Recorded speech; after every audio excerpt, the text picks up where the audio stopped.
Bota a mão na consciência.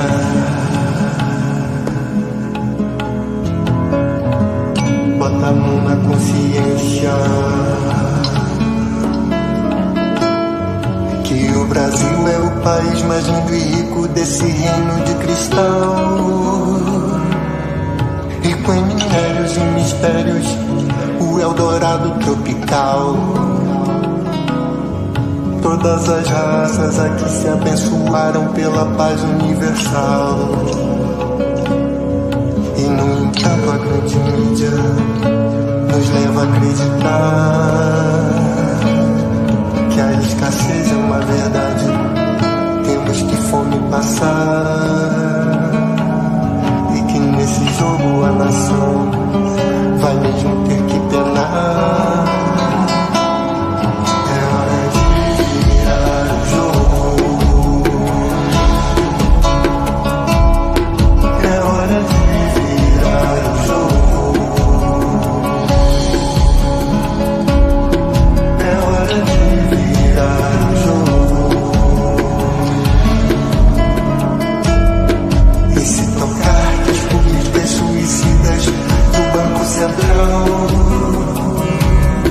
Vamos acabar nos levando pro buraco, a uma tragédia nacional.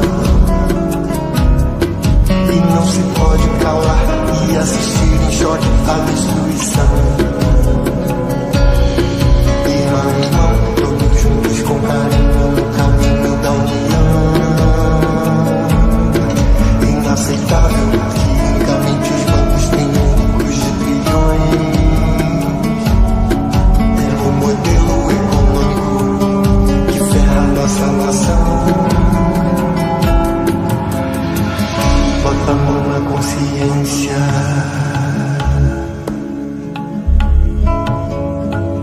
Bota a mão na consciência.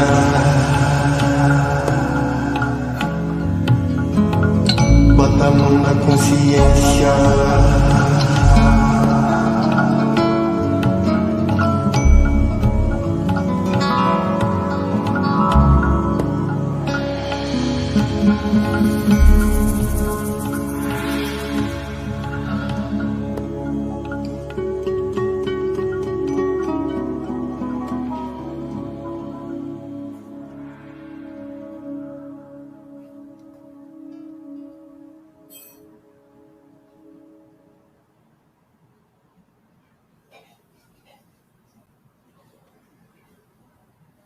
Olá, boa noite, amigas, amigos da Auditoria Cidadã da Dívida. Estamos iniciando agora uma live importantíssima de um tema muito atual, na verdade, um drama que está mexendo com a vida de dezenas de milhares de famílias em Maceió. E para tratar do tema, o lado oculto do crime ambiental da Braskem, em Alagoas, irregularidades e enriquecimento privado. Nós temos aqui a presença do nosso querido professor José Menezes Gomes, que, além de coordenar, com muita honra para todo o nosso coletivo, o nosso núcleo da Auditoria Cidadã da Dívida em Alagoas, ele é professor da Universidade Federal do Estado de Alagoas. Ele ele dá aula no programa de pós-graduação de serviço social, no curso de economia em Santana, na cidade de Santana, nas disciplinas economia política e economia monetária. Ele é membro também da Rede Internacional de Cátedras que pesquisa a dívida pública. Ele é doutor em História Econômica pela USP. Muito bem-vindo, professor Menezes, e junto também nós conseguimos trazer a ilustre presença do Dr. Cássio Araújo. Dr. Cássio, além de ser procurador regional do trabalho no estado, não é, de Alagoas, ele é também coordenador geral do Movimento Unificado das Vítimas da Braskem, porque ele próprio também e a sua família fazem parte dessas vítimas que estão atingindo aí dezenas de milhares de famílias e a gente vai falar sobre isso. Eu agradeço imensamente, né, a generosidade de vocês dois de virem participar conosco e passo para vocês fazerem uma saudação inicial ao nosso público que está aqui. Agradeço a todo mundo que já está online, a todas as pessoas também que vão entrar depois, que vão assistir depois. Viu? Compartilhem essa live, gente, compartilhem. Passo a palavra para vocês darem as boas-vindas aí ao nosso público antes da gente entrar no tema. Bem-vindos. Quer falar primeiro, Menezes? Bom, eu queria, em primeiro lugar, agradecer mais esse momento importante que a Auditoria Cidadã atua, porque a gente geralmente imagina que a Auditoria Cidadã trata apenas da dívida, mas esse é o detalhe. Esse é a dimensão oculta que nós queremos mostrar, porque aqui não é só... Aqui as vítimas são muito maiores. E eu queria até aproveitar para destacar que a Faculdade de Serviço Social lançou uma nota, da mesma forma o Fórum em Defesa do SUS também lançaram notas, então nós estamos exatamente nesse momento agradecendo pela oportunidade de colocar para todo o Brasil o que significa essa tragédia e vamos procurar exatamente mostrar que não é propriamente uma tragédia somente, na verdade é a história do processo de industrialização brasileira, onde a iniciativa privada não assume funções produtivas e o Estado, ao fazê-lo, acaba também se complicando e criando problemas sociais. Com certeza. Isso tudo está relacionado, sim, com a dívida pública, como a gente vai aprofundar. Doutor Cássio, também para a sua saudação inicial, pode abrir seu microfone. Acho que já está aberto, Sim. Gostaríamos aqui de parabenizar essa iniciativa da Auditoria Cidadã da Dívida.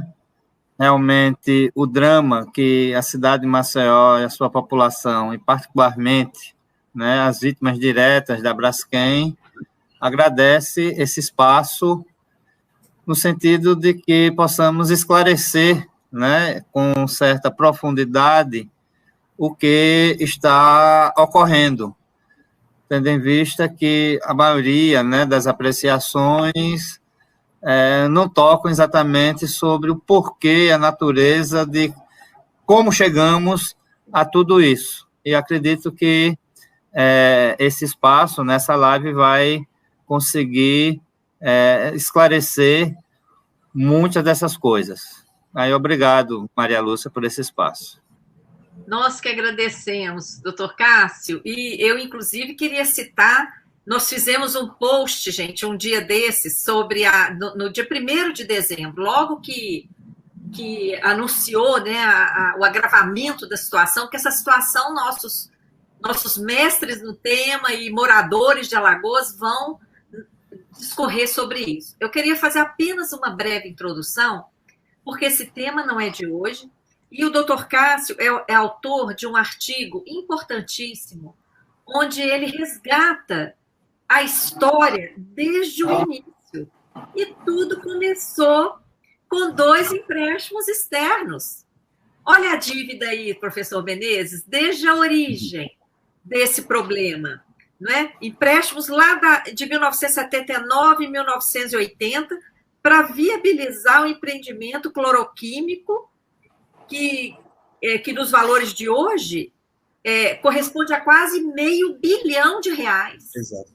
Então, esse artigo, gente, está num post da Auditoria Cidadã. Eu peço à nossa equipe, que está aqui nos assessorando, agradeço a equipe da Auditoria Cidadã, sempre apoiando e viabilizando as nossas lives. Peço que coloquem aí nos chats, tanto no Facebook como no YouTube, que estão transmitindo, o link desse artigo do Dr. Cássio Araújo, que nós já colocamos lá no nosso post do dia 1º de dezembro, onde ele conta toda a história que vai desde a descoberta das minas de Salgema, no estado de Alagoas, até essa calamidade, que não começou hoje, ele vem alertando para isso há anos, inclusive a própria Auditoria Cidadã, em 2018, né, Menezes? Uhum. Nós fizemos também uma matéria uma nota, um post, né, sobre essa questão. E eu queria também, nessa introdução, relacionar isso, não só com o endividamento público do Estado, como também a questão das privatizações. Olha, nós estamos vivendo uma febre de privatizações, e a Braskem passou por privatização. E aí a gente vê, né, uma propaganda enganosa na grande mídia, que agora, por exemplo, São Paulo está privatizando a Sabesp com um discurso de maior eficiência. A gente está vendo aí que eficiência. Nós estamos diante de crime ambiental, de geração também de uma dívida ecológica brutal, brutal, e que vai afetar. A gente nem tem ainda dimensão, né? Esse desastre, o que ele pode causar na hora que desabar, não é? Isso tudo aí. Então, gente, vamos ouvir os nossos especialistas com essa consciência. Nós não estamos diante de um caso isolado. É um modelo que faz parte desse sistema.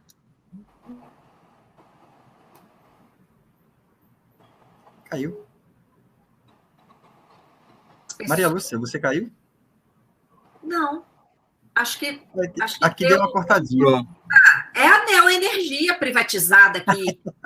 A mesma coisa aqui. E fica esses picos de energia e apagões em plena capital do país.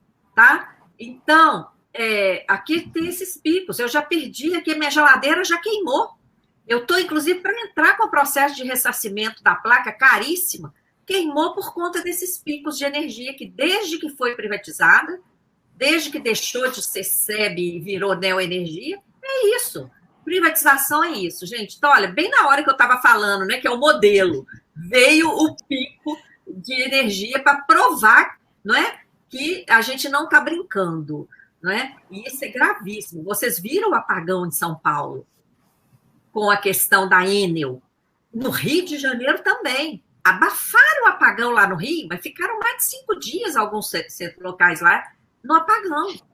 E nós precisamos rever este modelo, não é, que já está dando vários sinais aí de que não funciona, não dá certo. Então, vamos ouvir. Qual dos dois gostaria de falar primeiro? Fiquem à vontade. Menezes. Menezes? Todos dois de acordo? Então, sim. Professor Menezes, eu te passo a palavra, peço que fale. Eu sei que você tem material para falar 2 horas, ou mais, mas eu vou te pedir para falar uns 15 minutos, aí a gente passa no máximo 15, no máximo, tá? Para que os nossos convidados, o ideal de 10 a 15, para os nossos convidados terem oportunidade também de ouvir o doutor Cássio, e depois da fala dele, também você pode voltar a falar em trechinhos mais curtos, para a gente ter uma live bem, bem dinâmica, que vai provocar maior interesse das pessoas, que todo mundo, gente, precisa tomar conhecimento disso, viu? Isso não é um caso isolado. Vamos lá, então, com a palavra, professor José Menezes. Bom, eu queria só destacar que, do que você acabou de falar, é que aqui a empresa de energia foi comprada por R$50 mil. E no Piauí, comprada por R$50 mil. A do Rio Grande do Sul, por R$50 mil. E, em seguida, se conseguiu quase R$1 bilhão de dinheiro público. É em cima disso que eu vou começar, porque essa é uma dimensão que, de certa forma, quase não é colocada. Ou seja, essa empresa, ela surge acidentalmente de uma descoberta de petróleo. Tentava-se descobrir petróleo, encontraram o pré-sal. Ela inicia com um capitalista brasileiro associado com um capital estrangeiro, americano, depois com um capital francês, e este fato não leva à finalidade. Ela não se constitui. Isso é muito importante. E é o que você está falando. Ou seja, o capital privado se nega a todo momento a ele assumir um risco. Quando ela sai por quê? porque entra o BNDE, entra o Banco Nacional de Desenvolvimento, ela é estatizada e, ao mesmo tempo, em seguida, o governo do Estado faz 2 empréstimos no momento que a taxa de juros era mais alta, porque não era só a Braskem, era a necessidade de criar um polo cloroquímico. E foi exatamente aí aonde o Estado de Alagoas entrou com quase R$500 milhão. Bom, em seguida, quando começa a produzir, aí que era a hora de gerar receita, ela começa o processo de privatização. E aí tem uma coisa que é profundamente danoso. Ela foi comprada com títulos ou moedas podres. Ou seja, ela não foi comprada com dinheiro vivo.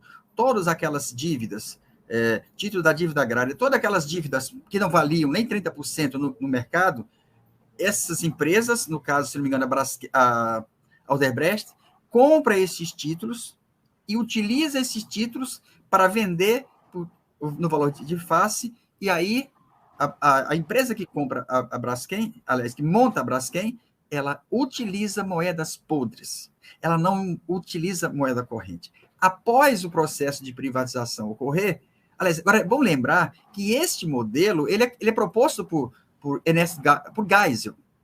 Existia uma coisa chamada segundo PND, onde se colocava a ideia de se constituir em cada região determinados polos. O Geisel tinha a ideia de que era hora de se fazer um novo tipo de indústria, uma indústria não mais baseada nas formas anteriores, mas que tivesse preparada para o que ele chamava de química fina. Era uma nova etapa de industrialização. E as promessas são mirabolantes. Eu estava orientando uma tese de doutorado e orientando agora uma monografia que se encerrou, eu procurei investigar bastante, e a promessa era justamente que Alagoas sairia do ciclo da cana e entraria numa nova etapa de industrialização, não aquela industrialização ainda baseada nas fases anteriores, mas uma industrialização de uma nova etapa. Prometia-se gerar 100 mil empregos, prometia-se superar o subdesenvolvimento, e isto é muito importante, porque foi durante o regime militar, aonde existiu resistência à Salgema S.A., não foi algo que não houve contestação. Houve contestação e muito. Mas durante o regime militar não havia possibilidades. Então, foi iniciado o processo. O Salgema ele está a 1.200 metros de profundidade. Foram autorizadas 35 minas, 35 minas, e essas minas, ficando a 1.200 de profundidade, eles foram cavando tudo. Só que eu até mandei para você que existia uma charge de 85, eu mandei para você uma charge de 85 em que se mostrava Alagoas e por baixo alguém sugando algo e um buraco imenso. Ou seja, esse fato que está aqui agora colocado, o professor Abel já tem há muito tempo denunciado. Ou seja, o que nós estamos vivendo aqui é algo próprio do setor de mineração.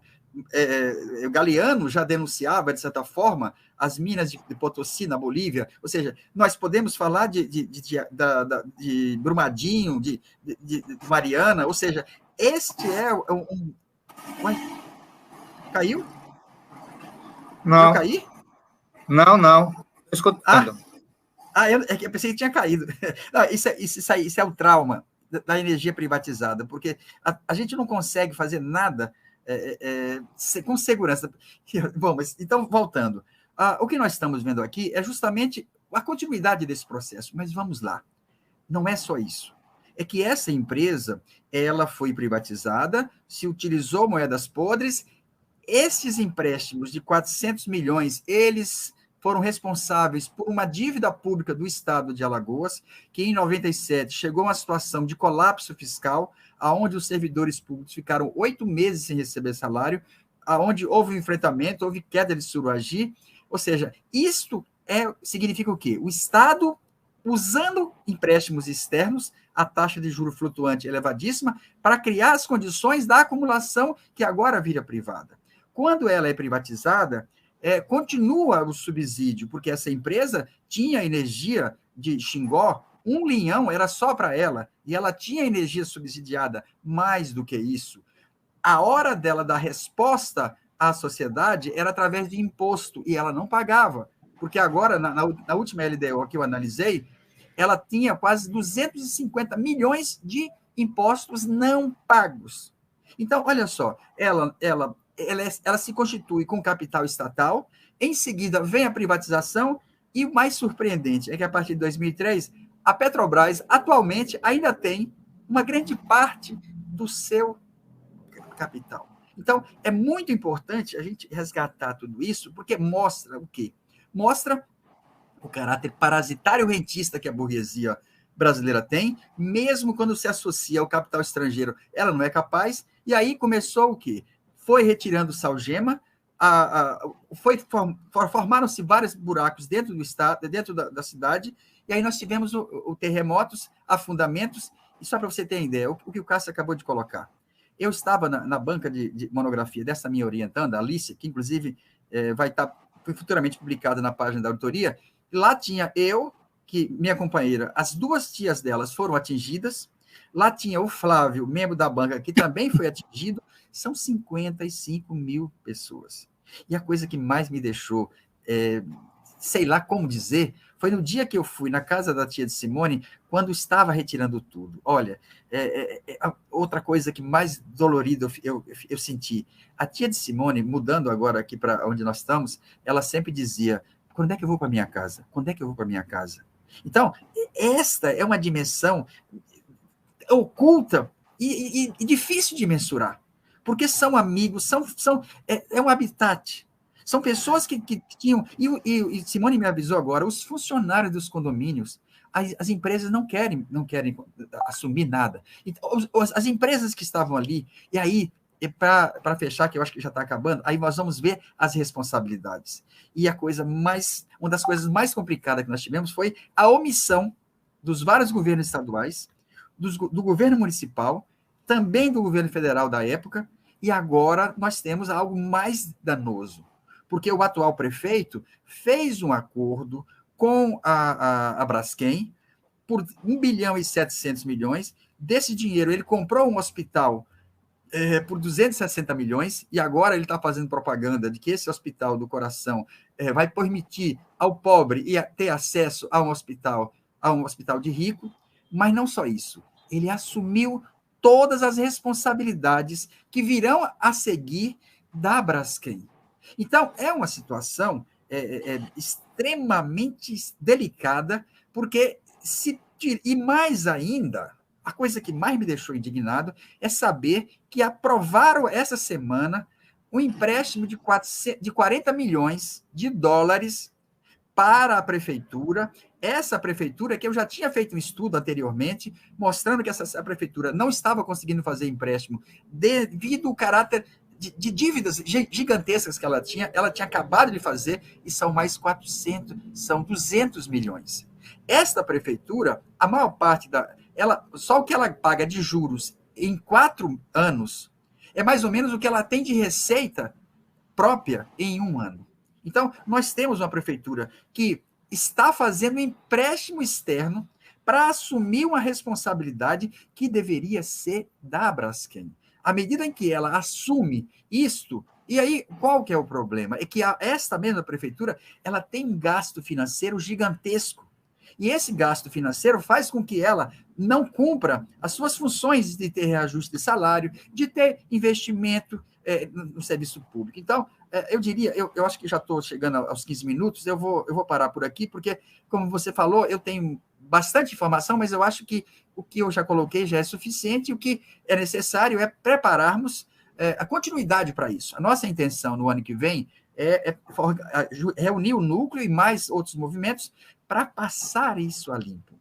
Inclusive, estão agora propondo que a FAPEAL lance uma linha de pesquisa para nos possibilitar condições para que seja estudado as várias dimensões, porque esse é um fenômeno que não é só uma questão econômica, é uma questão das mais variadas. E eu diria que a mais variada é justamente ter destruído a amizade, destruído o habitat, permitido que essas pessoas fossem vítimas da especulação. Porque a Braskem, quando estabelece o preço a ser pago, era no preço anterior. Mas como que 50 mil pessoas foram desalojadas, houve uma especulação imobiliária muito grande. E essa especulação imobiliária muito grande fez com que muitas pessoas não conseguissem comprar o que deveria. Mas eu acho que, além de tudo isso, o que está colocado aqui é justamente uma coisa que é irreparável.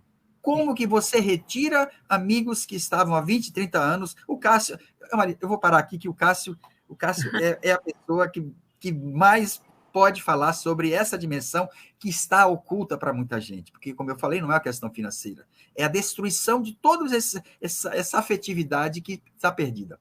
Bom, obrigado. Exatamente. Toda uma construção de vida, né?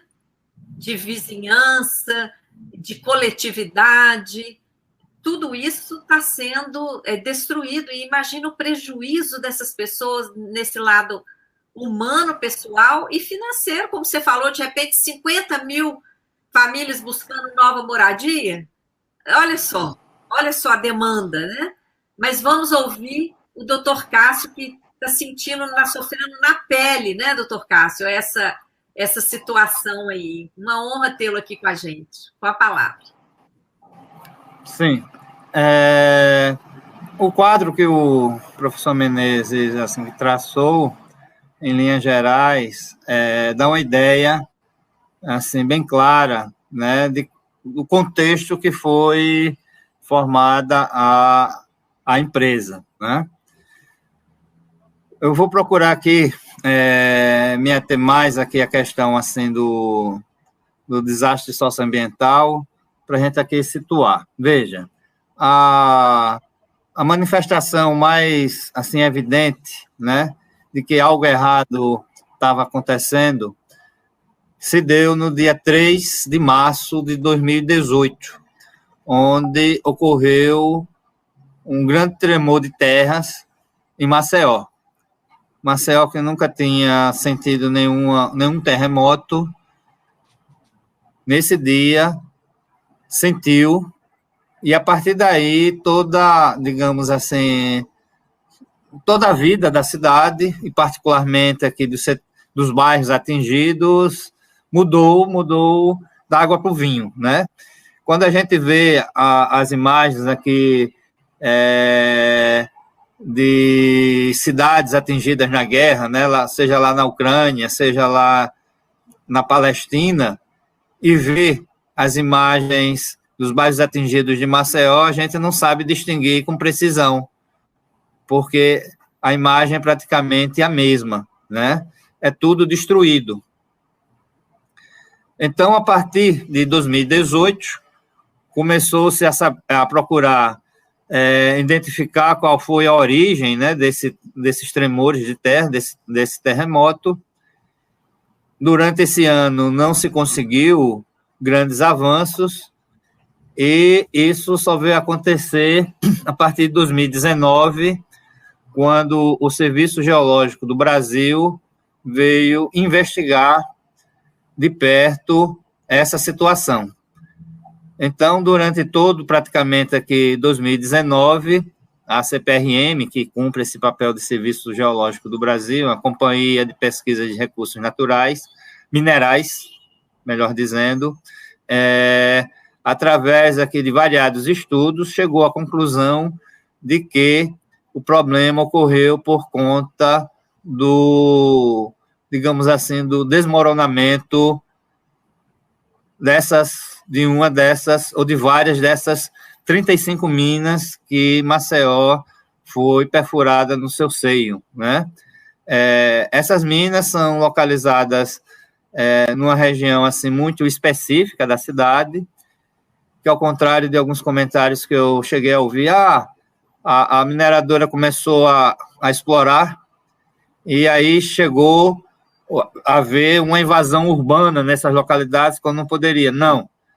A exploração aconteceu numa área que já estava habitada, e habitada há muito tempo. Por exemplo, um dos bairros atingidos, o bairro de Bebedouro, é um dos, segundo alguns estudiosos, segundo alguns historiadores, é um dos bairros que deu origem à cidade. ou seja, tem mais de 200 anos o bairro. Então, prédios históricos, uma parte da história da cidade estava ali firmada. E foi exatamente nessa localidade que se começou a fazer essa exploração mineral. E quando veio, né, essa ideia de se fazer essa exploração mineral nessa localidade, como foi dito, muita gente protestou, mostrou que isso era inviável, que poderia acontecer o que está acontecendo agora, e no que seria equivalente, né, à Secretaria de Meio Ambiente, na época tinha um outro nome, o responsável, o coordenador, foi ameaçado de morte. Foi pressionado, que ele deu um parecer desfavorável à instalação dessa exploração mineral, e foi demitido e foi ameaçado de morte e teve que sair do Estado durante um bom tempo, para que algo pior não acontecesse. Então, a coisa não é assim como alguns dizem, né? Mas, a partir de 2019, com os resultados, né, do Serviço Geológico do Brasil e com a identificação do problema, os ministérios públicos ingressaram com ações judiciais e, no início de 2020, se fez um acordo onde se estabeleceu alguns parâmetros, algumas condições para as pessoas saírem dos seus imóveis, recebia um auxílio temporário até que fosse fechado uma negociação da indenização. Acontece que esse acordo foi muito favorável à Braskem. Chama do Acordo dos Moradores. Por que muito favorável à Braskem? Primeiro, nesse acordo previa que a Braskem passaria a ser dona das áreas que deveriam ser indenizadas. Então, transformou uma indenização num negócio de compra e venda. Então, a empresa não estava indenizando, estava adquirindo os imóveis. Isso não poderia acontecer, né? Segundo, a nível da negociação, não foi estabelecido nenhum parâmetro para essa negociação. Então, na maioria dos casos, a ampla maioria, as pessoas terminaram aceitando valores, seja considerando como indenização, seja considerando como uma compra e venda, em valores muito abaixo daquilo que deveriam receber. Ou seja, isso ocasionou um grande empobrecimento da população, em que as pessoas não tiveram recursos para adquirir outros imóveis na cidade, e houve digamos assim, uma expansão dessa população, uma imigração para os municípios limítrofes. Segundo se fala, tem um município aqui limítrofe, né, de Maceió, faz parte da Grande Maceió, que chegou a dobrar de população. Era um município pequeno e ele dobrou de população. E uma das causas que se atribui é exatamente essa questão, né, esse crime ambiental da Braskem, certo? Então, todo o deslocamento da grande parte da população se deu ao longo dos anos de 2020, né, quando entra em vigor esse acordo, e 2021, e uma pequena parte em 2022. Só que nesse contingente, né, de aproximadamente 15 mil imóveis, se a gente fazer a conta, 4 pessoas por imóvel, dá 60 mil pessoas, sem contar os pequenos negócios que existiam na região, em torno de 6 mil pequenos negócios, onde esses empreendimentos tiveram que fechar, e, na maior parte dos casos, esse pessoal faliu, porque se a negociação com os moradores foi péssima, com os empreendedores foi muito pior. E pior ainda, ficaram os trabalhadores, que segundo uns dados que foram apresentados pela Federação do Comércio aqui do estado de Alagoas, eram em torno de 15 mil trabalhadores. Uma boa parte desses trabalhadores foram dispensados e não receberam as suas verbas rescisórias, porque as empresas faliram, as negociações foram muito danosas para esses pequenos negociantes, para esses pequenos empreendimentos, e não tiveram condições aqui de pagar o que seria devido a esses trabalhadores. Então, é uma situação, assim, de caos generalizada. Enquanto isso, tem uma propaganda aqui, né, que a gente até brinca, né, Braskem explica e apresenta o mundo da fantasia de que tudo que está sendo feito é tudo correto, tudo bom, maravilhoso, né, quando não é bem assim. E aí, chegando aqui para a situação atual... Eu queria até pegar esse ponto, porque o que o senhor acabou de falar é tão importante, antes do senhor continuar. Olha só, sim. O senhor mencionou o dano para as famílias proprietárias de casas, o dano dos pequenos empreendimentos, né, que faliram, o dano para os trabalhadores, porque esses que faliram não tiveram como cumprir as leis trabalhistas e as indenizações devidas. Agora, e o lucro da Braskem? Foi atingido? A Braskem privatizada? O lucro dela foi atingido por essa situação? Segundo pegamos aqui, o lucro dela no ano passado foi de 12 bilhões de reais que foram distribuídos aos seus acionistas. Gente, viu por que eu interrompi? Olha só, isso tem que ficar registrado. Além de um crime ambiental, talvez um dos maiores, está sendo considerado, né, o maior crime ambiental urbano do mundo. Além do crime ambiental, os danos para as famílias que perderam suas casas e perderam toda a sua história de vida, o dano aos pequenos empreendedores que criaram ali os seus negócios, o seu ganha-pão, perderam tudo, faliram. O dano para a classe trabalhadora que ficou desempregada e totalmente desassistida, porque as empresas quebradas, falidas, como é que elas iam pagar as leis trabalhistas e tudo mais? Então, olha só, dano para todo mundo. Dano ambiental e dano para todo mundo. Famílias, pessoas, empreendedores, todo mundo perdeu. Agora, e o lucro, 12 bilhões ano passado, enquanto todo mundo estava perdendo, fazendo esses acordos aí para ir sei lá para onde, enfrentando especulação, não é? O professor Menezes até coloca ali, o enriquecimento privado não foi abalado. E por isso a gente vê a pertinência do título dessa live. E eu desculpa te interromper, doutor Carlos, mas eu acho que na mesma hora que o senhor estava citando os danos, eu queria pontuar, antes do senhor pular para outro assunto, o lucro não foi abalado enquanto isso, não é? Pode prosseguir, viu? Obrigada. Muito importante essa observação, porque aí podemos fazer exatamente uma comparação, né? O lado que perde e o outro lado que sempre ganha. A população está sempre perdendo. Esse é o fato.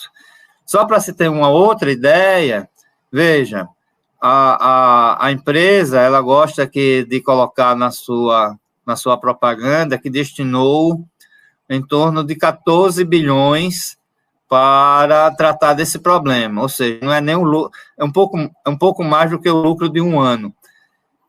No entanto, esse dinheiro, que seria para todas as medidas aqui referentes a esse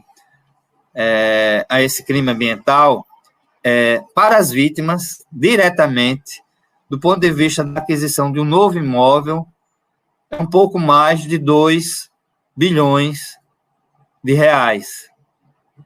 Ela computa 3, alguma coisa, mas nesse dinheiro estaria exatamente esses aluguéis sociais. No acordo que foi firmado, ela ficou de pagar os advogados, porém os advogados não têm especialidade na área, então eles servem mais para fazer pressão para as vítimas fazerem um acordo quanto antes do que propriamente poder auxiliar, né, dar a devida assessoria para essas pessoas. Então, a menor parte, né, desses recursos destinados da Braskem para tratar do problema é que vai para as vítimas, segundo dados dela própria. E, mais recentemente, surgiu esse problema, né, de uma determinada mina, em que ela, não obstante que a empresa está procurando estabilizar a situação das 35 minas, uma delas, digamos assim, mais rebelde, resolveu não atender a essas questões que a Braskem estava procurando resolver, e veio a notícia no dia 29 de novembro de que uma dessas minas, a chamada mina 18, às 16 horas e 48 minutos desse dia, ela iria aflorar a superfície. E as consequências disso seriam inimagináveis. Um outro fato que chama atenção, que não foi a Defesa Civil que disse isso, foi um ofício da própria Braskem à Defesa Civil, que a partir daí, que até então a Defesa Civil dizia que que estava ocorrendo tremores recentes, e esses tremores recentes não tinham razão para se preocupar. E a partir desse ofício da empresa, ela convoca reunião de emergência com o Exército, Marinha, todos os outros setores, Corpo de Bombeiros, governo, para tomar providências. O prefeito do município decreta estado de emergência durante 180 dias, e todo um caos está, assim, fica instalado aqui a cidade. Aí, veja, no mapa que foi elaborado nesse período de 2020, em razão até dos acordos que foram feitos entre o Ministério Público e a empresa, foi estabelecido um chamado mapa de risco. E nesse mapa de risco, ficaram aqui diversas comunidades vizinhas a esse mapa, que, além de estar ainda, né, segundo a própria população, em situação de risco, do risco geológico, passaram a viver o que denominamos de ilhamento socioeconômico, porque eram comunidades, assim, economicamente mais carentes, que viviam aqui da dinâmica social do conjunto da população daqueles bairros, e com a saída, né, dessas pessoas, essa população remanescente passaram a perder as suas condições de vida digna, porque escolas, postos de saúde, farmácias, igrejas, tudo foram deslocados, e as pessoas ficaram, uma pequena parcela, sem nada. E aí se coloca, né, as áreas aqui que denominamos de Flechais, que é uma comunidade que margeia a Lagoa Mundaú, porque Maceió, ela é banhada aqui pelo Oceano Atlântico, né, pelo mar, e por uma lagoa, né? Temos esses dois limites. Então, essa comunidade, de um lado aqui, ficaram isoladas, certo? E, desde esse período em que elas ficaram isoladas e as autoridades e a empresa acharam que elas não deveriam sair, deveriam ficar, que elas reivindicam as suas retiradas. Como também, de um outro lado, né, da cidade, o chamado bairro do Bom Parto, onde também, do outro lado, aqui, margeia a lagoa. Só que um margeia aqui e o outro margeia da outra ponta, né? Digamos, um margeia o norte e outro margeia o sul. E essas comunidades que viviam aqui, uma parcela, né, da pesca, de moluscos, de peixes, e que vendiam as suas vizinhanças e tinham aqui feiras livres, aqui informais, onde eles poderiam negociar e fazer renda, eles perderam todas essas condições.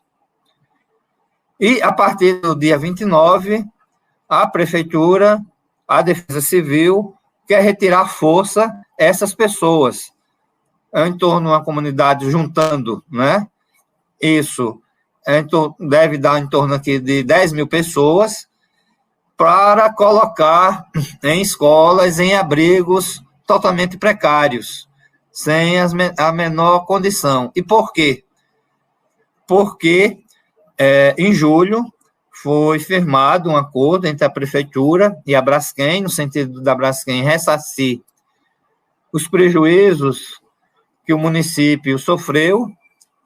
Esse acordo foi firmado em torno de 1,7 bilhão, em que o município transfere para a empresa toda a área do município, ruas, praças, parques, prédios públicos, todo o setor público passou a ser da empresa. Foi, ainda nos anos aqui de 2019, foi instituída uma lei de isenção fiscal para aquela população, já que não se sabia qual era a causa, né? Então, o prefeito de então concedeu isenção de IPTU e de ISS para os moradores e as empresas dessas localidades. Como a Braskem adquiriu, o município reconhece essa isenção para a Braskem. Vejam o absurdo disso, né? E, por fim, o município dá ampla, geral, rasa, quitação dos danos passados, presentes e futuros. Então, pelo acordo, o afloramento dessa mina, que é algo novo, deve ser assumido pelo município, pela prefeitura. Daí a razão de se buscar esse empréstimo externo para que o município cumpra as suas obrigações com a sociedade, ao invés de obrigar a empresa a assumir isso, porque isso é uma obrigação da empresa. Claro. Não pode a sociedade assumir esse desastre, né? Esse crime ambiental. Doutor Cássio, eu vou precisar interromper de novo para chamar a atenção dos nossos internautas, dos nossos amigos e amigas. Olha, tá uma live muito participativa, viu? Nós estamos com muitas pessoas online assistindo. E isso que o senhor acabou de falar é outro ponto que eu quero ressaltar. Olha só, o município de Alagoas, diante desse descalabro todo, e sabendo do lucro bilionário da empresa, em vez de chamar a empresa para assumir sua responsabilidade, em vez de dar um jeito de penhorar bens dos seus donos, olha o que faz, dá isenção tributária. E ainda por cima, faz esse acordo dando, sabe, liberando de toda responsabilidade pretérita, atual e futura. Vocês perceberam isso? Gente, é crime em cima de crime. Que abuso! Que verdadeiro abuso que está acontecendo lá em Alagoas.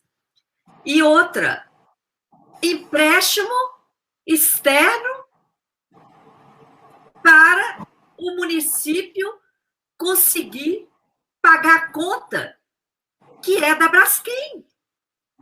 Então, de novo, o prejuízo recai sobre a sociedade, né, professor Cássio? Eu te interrompi porque são tantas informações que algumas a gente tem que parar e repetir para frisar a importância delas.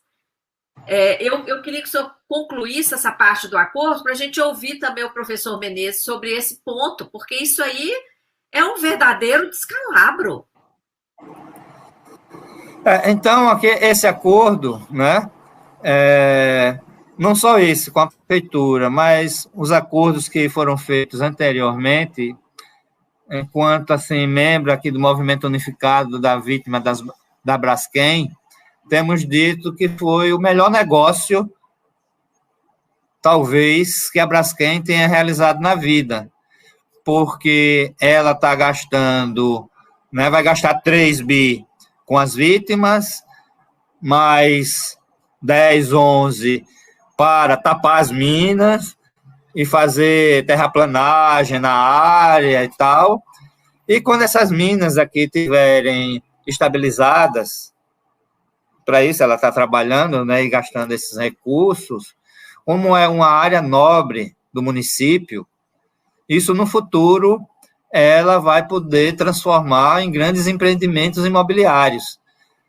Veja, Maria Lúcia, são mais de 3 quilômetros quadrados dentro do município, numa área que você tem vista para a lagoa, tem fácil acesso para o mar, para o centro da cidade. Era uma área que estava em expansão imobiliária, né, que foi interrompida, onde tem conexões com os principais, digamos assim, setores da cidade. Então, isso daqui a 10, 20, 30 anos, ela vai ganhar 4, 5, 10 vezes o que ela está gastando hoje. É um investimento imobiliário de grande porte, né? E de grande perspectiva.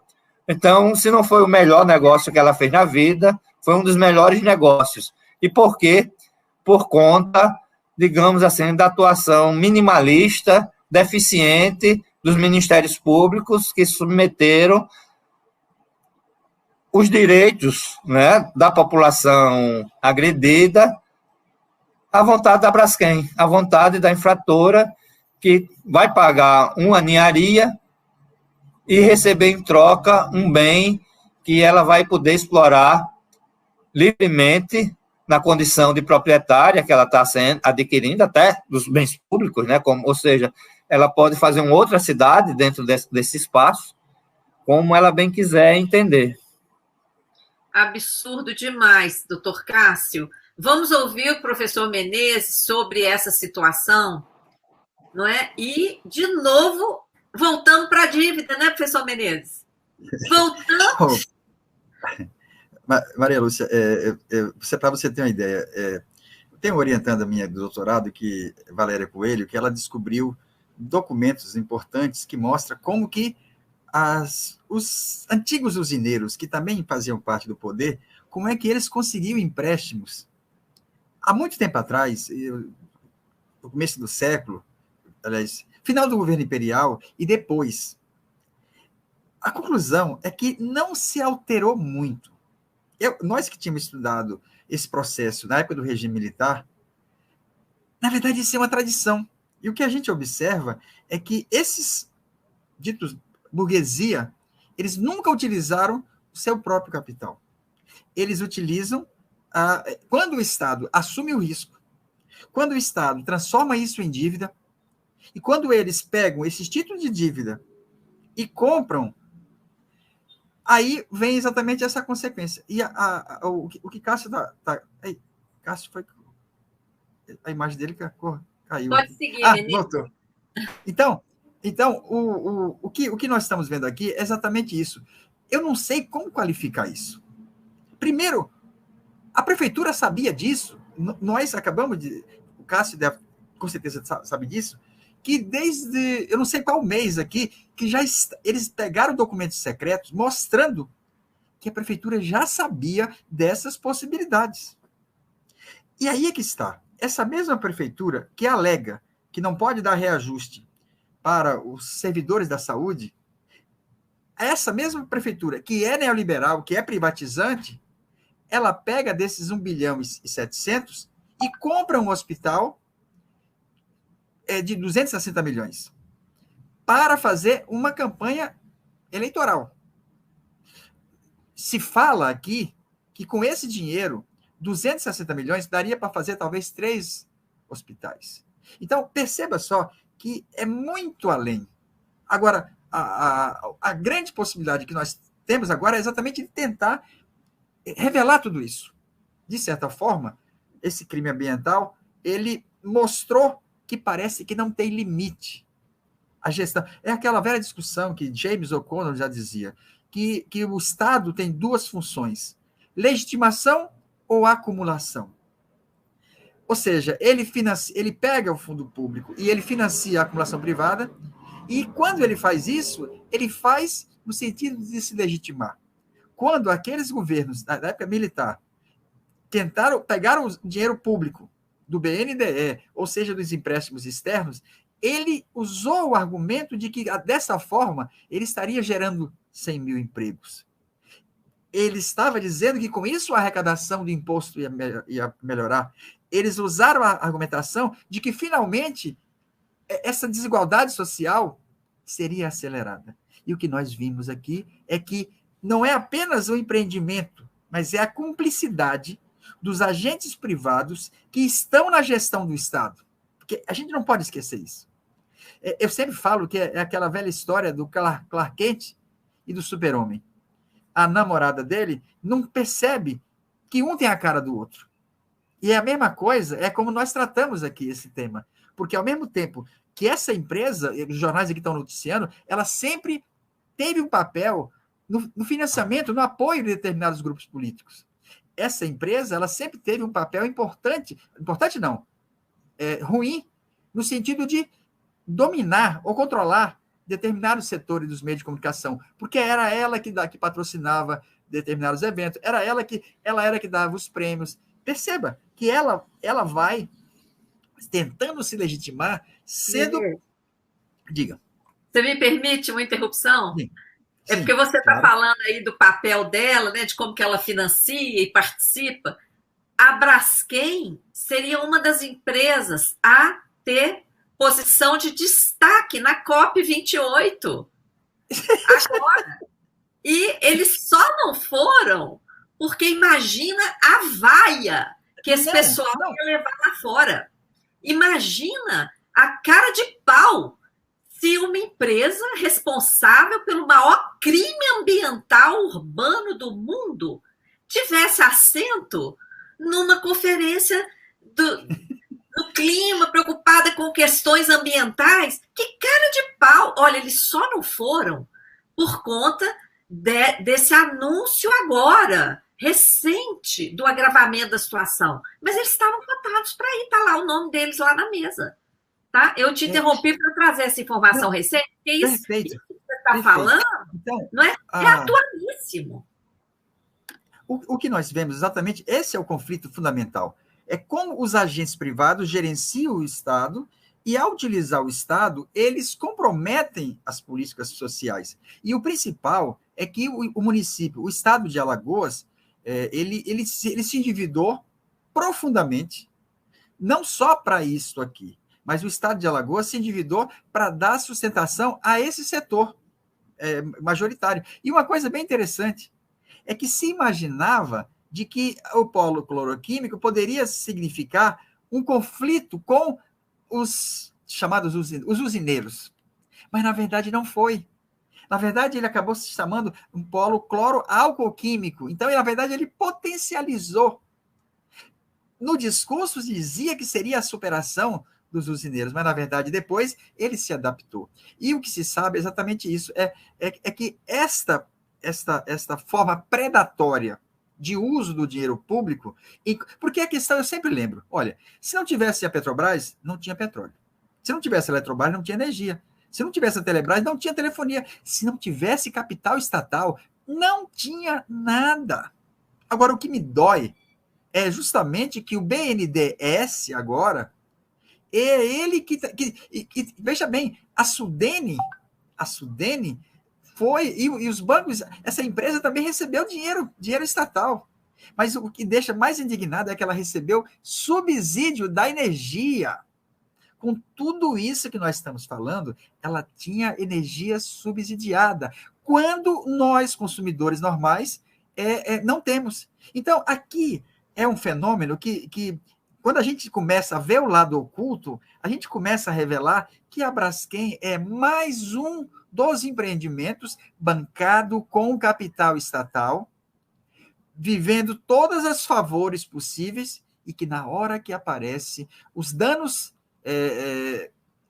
acaba o Estado, na sua versão municipal, assumindo. Então, isso aí, para você ter uma ideia, nesse momento aqui, nós estamos vivendo uma situação em que as escolas estaduais estão sendo usadas como fundo garantidor do AL Previdência.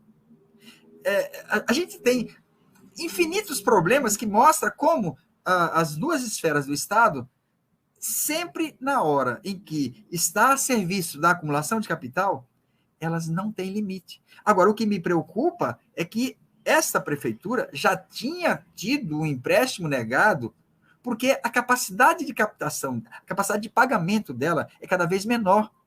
Nesse levantamento que eu peguei, é o seguinte, a receita mensal de impostos diretos que ela capta corresponde 5 anos do que ela paga de juros.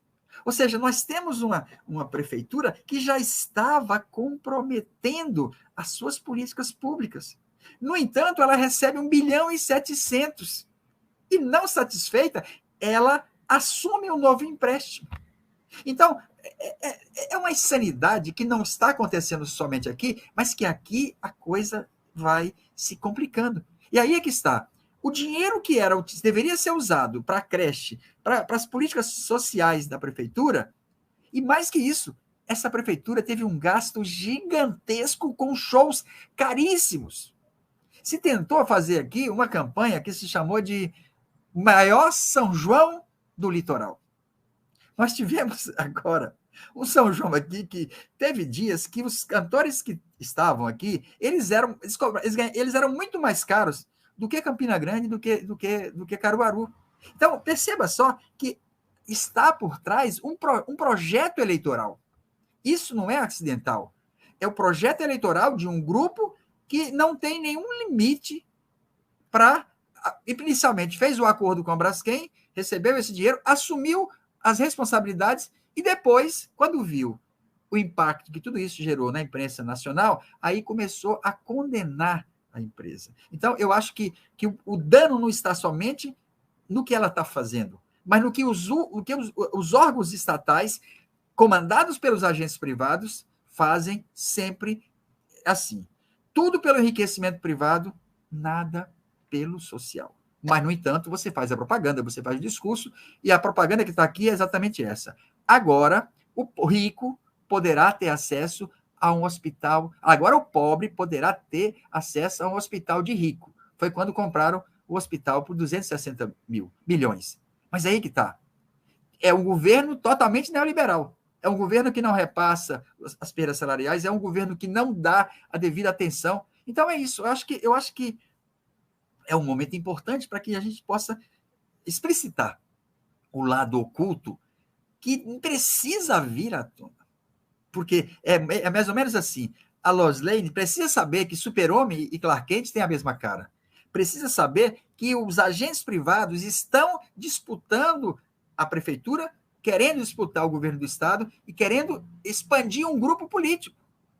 Porque não é apenas uma pessoa.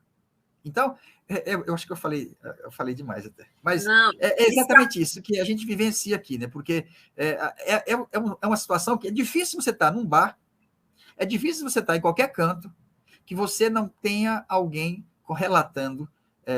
Por exemplo, essa minha orientanda que eu falei, ela também foi atingida.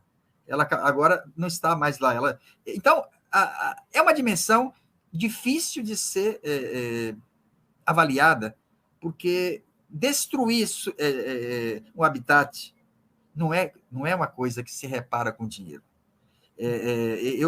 Por exemplo, tive que ir lá de novo nesse apartamento onde morava a tia de Simone, e eu fui, mas aí o Cássio, inclusive, acho que foi o Cássio que me chamou. Você não quer? Eu falei, não, eu não quero. Não, acho que foi Cássio, né? Eu falei, não, Cássio, eu não quero, porque ali eu ia sempre com Simone ver a tia. Ali a gente. Então, bom, eu não quero nem falar, porque é uma coisa que me deixa muito. Como ser humano, ela tem uma dimensão que a gente tem que tomar cuidado, porque isso aí faz parte do adoecimento mental. Nós temos o impacto da Braskem, ela não é só fiscal, não ela é nessa dimensão. Você não destrói o habitat de 50 mil pessoas e essas pessoas vão continuar falando que estão nas suas... Não, isso abalou profundamente. E é isso que é difícil de você quantificar. Agora, as responsabilidades nós temos que dizer e investigar, tornar mais claro para dizer, olha, isso aqui não é um acidente. Isso aqui é resultado de uma política que teve no seu nascedouro no regime militar. No momento em que não se tinha nenhuma preocupação de impacto, simplesmente pensou-se, vamos superar o desenvolvimento, vamos fazer a política tal, vamos usar o Estado para isso. Agora nós estamos vendo que o risco pior é que está sendo desnacionalizada. Uma empresa que nasce com capital privado associado ao capital estrangeiro, que não consegue se constituir, ela só ocorre com capital estatal, depois privatiza com moeda podre e agora... Imagina se ela for desnacionalizada. Todo o dinheiro estatal ainda vai chegar à fuga de capitais, porque futuramente isso vai se representar em remessa de lucro. Isso vai comprometer o nosso balanço de pagamento. Então, é um fenômeno que você imagina. Não é só isso, é uma coisa extremamente complexa, mas nós temos que tratar todas essas dimensões, porque o que está em risco aqui é exatamente o que aconteceu com as estatais brasileiras. Elas foram desnacionalizadas, elas foram compradas com dinheiro, com moedas podres. A Braskem é só uma parte de um processo que permitiu grupos que nunca atuaram, porque veja bem, quem era a Odebrecht? A Odebrecht era uma empreiteira. E, de repente, essas empresas passaram a ser donas de empresas estatais. Ou seja, quem assumiu o risco foi o Estado. Na hora que ela se torna rentável, aí você passa para a mão privada, com o dinheiro público, como foi a empresa de água, a empresa de energia. Então, eu acho que o dia de hoje é exatamente um momento para que possamos divulgar o máximo desse debate e já colocar a necessidade, no ano que vem, fazermos um grande seminário, e eu espero que a FAPEAL aprove uma linha, um recurso para permitir que as múltiplas dimensões sejam analisadas, porque isso aqui é uma coisa que precisa ser investigada, porque o resto do país precisa ter noção exata do que é que pode a omissão do Estado chegar. Tomar dinheiro emprestado a juros em dólar para cobrir um rombo que foi produzido por uma empresa privada, aonde o Estado, na versão municipal, assume a responsabilidade. Maria Lúcia e isso não fica bem. Não tem. A gente, como professor, como pesquisador, a gente sempre trabalha com uma lógica. Aqui parece que não tem limite. Não tem limite. E acha que nós temos que achar isso normal. Não, nós temos que denunciar. Porque essa tragédia que está aqui agora explicitada tem várias outras sendo produzidas. Produzidas por quê? Porque os agentes privados estão na gestão do Estado e fazem tudo para transformar seus empreendimentos privados cada vez mais gerador de riqueza. Me empolguei. Vou te dar um exemplo, e aqui para quem está nos seguindo, aqui participando dessa live, que está muito bem concorrida aqui, nós temos o caso de Minas Gerais atualmente. O governador Zema, que é um privatista, acabou de entregar a exploração do lítio em Minas Gerais para empresas estrangeiras, Menezes. A troco de quase nada, contratos bem baratinhos. Lítio, que é um dos minerais mais disputados no mundo, na África, lá a Nigéria está sendo lá ameaçada de guerra. Por quê? Porque querem pegar o lítio lá. O governador de Minas entregou e, por outro lado, ele vem impondo o tal do regime de recuperação fiscal, que de recuperação não tem nada, é um regime de implosão fiscal, que vai acabar com a estrutura do Estado, que vai arrebentar com os servidores públicos, com qualquer possibilidade, né? Inclusive entrega a própria administração do Estado para um conselho biônico de 3 pessoas nomeadas, tá? É um absurdo completo. Ele vem com esse regime sob a alegação de que não tem dinheiro, mas entregou lá a exploração do lítio e no meio disso surge a proposta do presidente do Senado, que é mineiro e dá uma de bonzinho e abre mão das principais empresas estatais mineiras para elas passarem para a propriedade da União. E abre mão de créditos judiciais de danos ambientais lá de Mariana, de Brumadinho. Olha, abre mão. É muito parecido com isso aí, que o município de Alagoas está abrindo mão de cobrar a dívida ecológica, a dívida ambiental gerada por essa exploração predatória. Então, olha, nossa única saída é mobilizar o povo, é divulgar essas informações. Eu quero colocar, doutor Cássio, a Auditoria Cidadã, não só aí no núcleo, né, que o nosso professor José Menezes já está junto contigo aí há muito tempo, mas as nossas redes sociais à disposição do movimento de atingidos por essa questão aí, por esse crime ambiental cometido aí em Alagoas. Sempre que vocês quiserem que a gente publique alguma coisa, dê visibilidade a alguma coisa, podem contar com as nossas redes.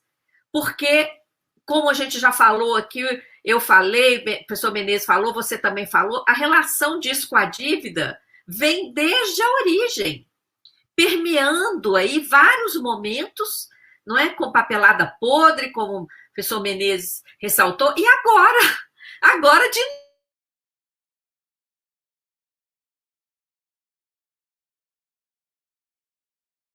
nós não estamos falando de uma empresa qualquer, nós estamos falando de uma empresa que teve, só no ano passado, 12 bilhões de reais de lucro. Não é? Então, é muito absurdo. Olha, nós já passamos, gente, sem sentir, eu não senti, mais de 1 hora de live. Então, eu vou pegar aqui as perguntas e vamos...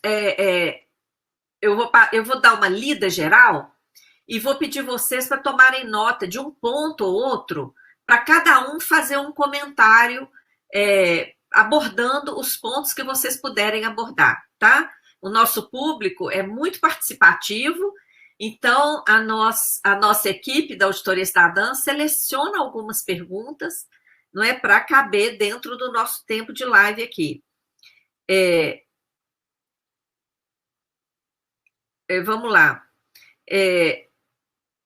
O Rodrigo Ávila, nosso economista, pergunta se o Estado de Alagoas chegou a fazer dívida externa para financiar esse empreendimento nocivo. Eu acredito que já foi abordado, mas fica aí para, no contexto, vocês mencionarem.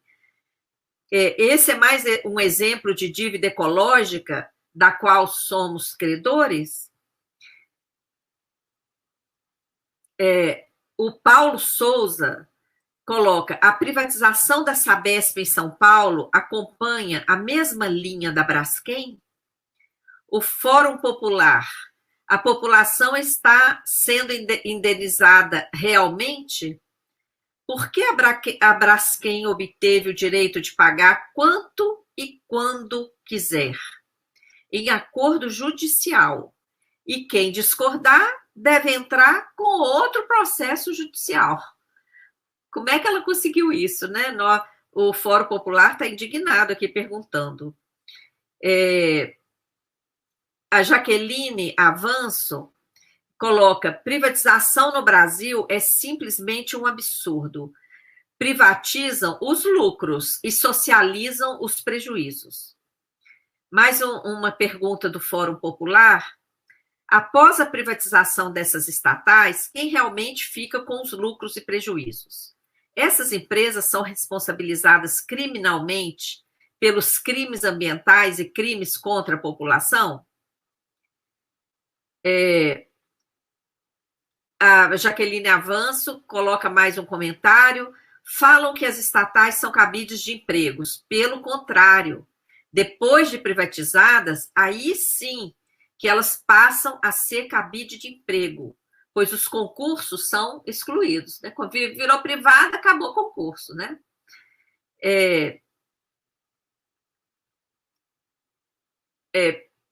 Tem mais uma pergunta aqui. Existe alguma medida judicial que o governo possa usar para barrar a especulação imobiliária? O PG Barros: e o acordo com o município de Maceió, parte é para os atingidos? Qual a responsabilidade do governo federal e estadual nessa tragédia? Essa pergunta é interessante, ó. Ela coloca um âmbito maior aí na questão. E mais duas perguntas também do Fórum Popular. Não é ilegal empresa que cometeu crime ambiental urbano obter dinheiro para comprar essas áreas afetadas? Como pode o criminoso lucrar com o crime, com o aval da justiça e do Estado? É esse ponto aqui que é um descalabro, né? Muito boa essa questão. Como pode o criminoso lucrar com o crime que ele mesmo cometeu? E, ainda por cima, com aval da justiça e do Estado. Como assim? Autoridades, respondam isso nas redes. Respondam isso na mídia. A população quer saber. Como é possível a Braskem não responder pelos crimes, a prefeitura assumir empréstimo para pagar a conta dela e ela ainda lucrar com tudo isso, com aval do Estado, do Poder Judiciário, em cima de um crime que ela mesma cometeu? Ora, o que é isso? E, por último, qual é o impacto desse crime em uma visão macro? Por que a população não ficou apenas sem casa? Perderam empregos, perderam acesso à educação, saúde, meio de sobrevivência. Tem como ressarcir esses danos? Vocês veem que o pessoal acompanhou, entendeu o drama, né? Pelas perguntas, você vê que o pessoal está indignado e percebeu o tamanho do drama que a população de Maceió está vivendo. E, principalmente, a vergonha como o Estado de Alagoas, a Prefeitura de Maceió e o judiciário local lá está participando desses acordos que dão todas as vantagens para a empresa. Isso ficou evidente aqui nas perguntas. Passo para vocês agora.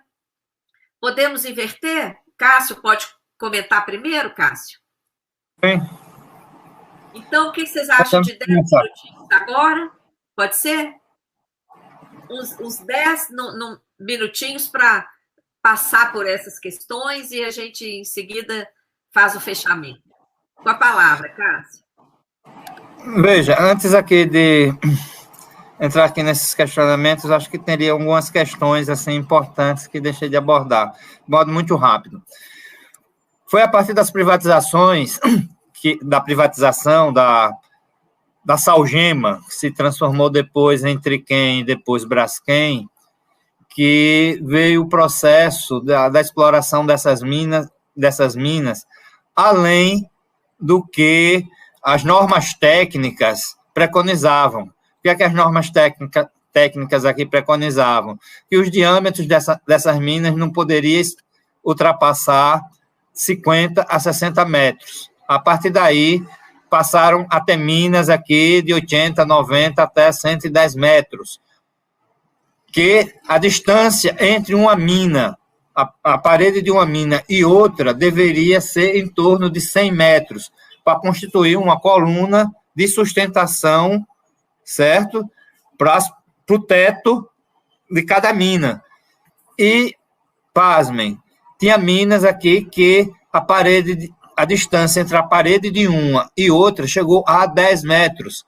Foi dessas duas minas, dessa parede, que ocasionou o tremor de terra de 2018.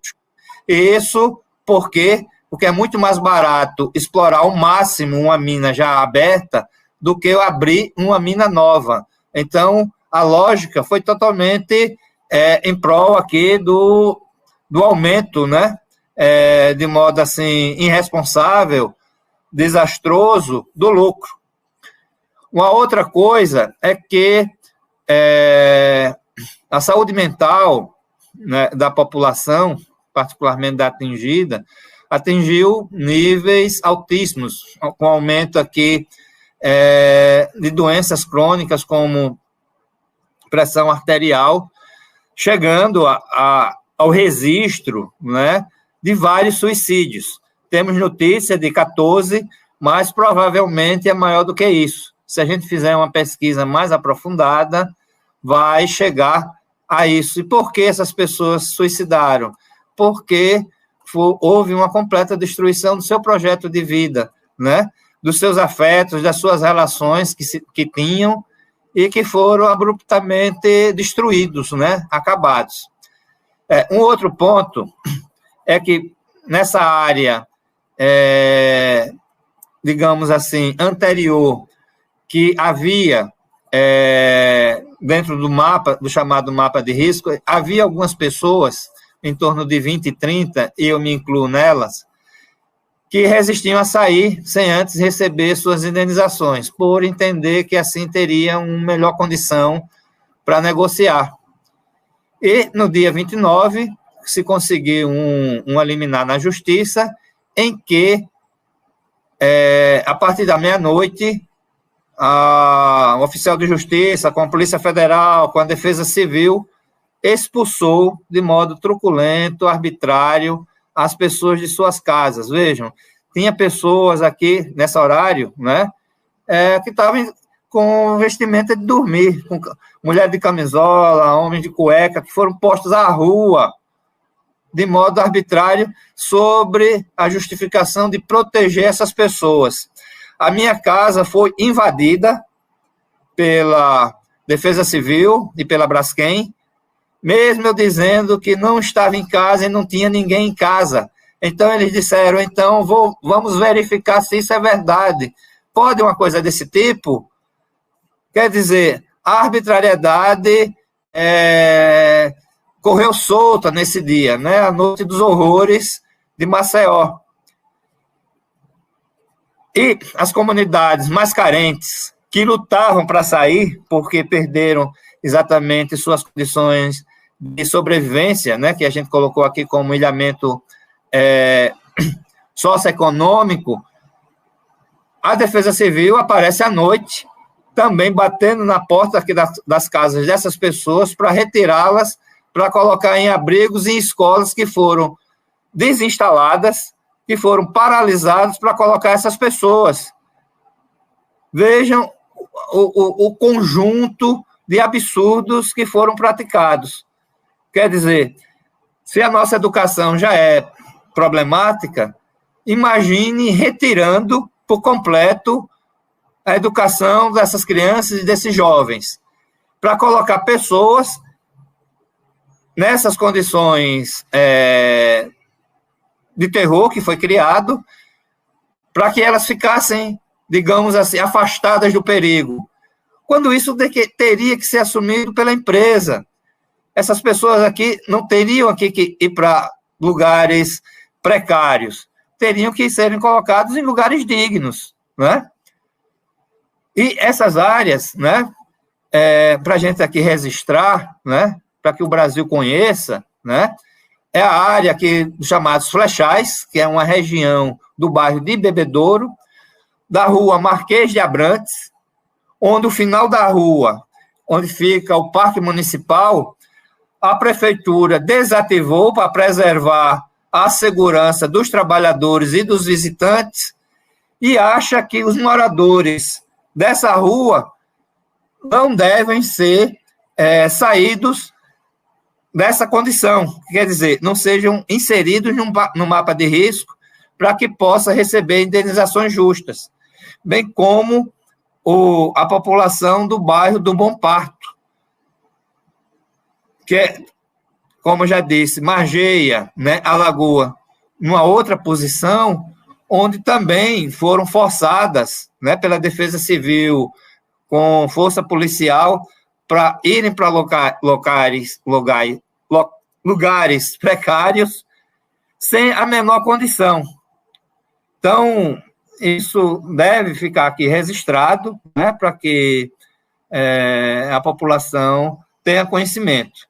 Entrando aqui especificamente na questão aqui das perguntas, veja, essa dívida ecológica, nos termos que está, vai ficar pendente, né? Essa é a razão que a gente está passando pelo processo de formalização desse movimento unificado das vítimas da Braskem, para que a gente possa questionar esses acordos que foram totalmente favoráveis à empresa, porque o posicionamento do Ministério Público Federal, que criou uma força-tarefa, ao invés de criar condições favoráveis às vítimas, ela criou condições favoráveis à empresa, porque estabeleceu uma negociação, segundo eles, de igualdade. Mas que igualdade é essa?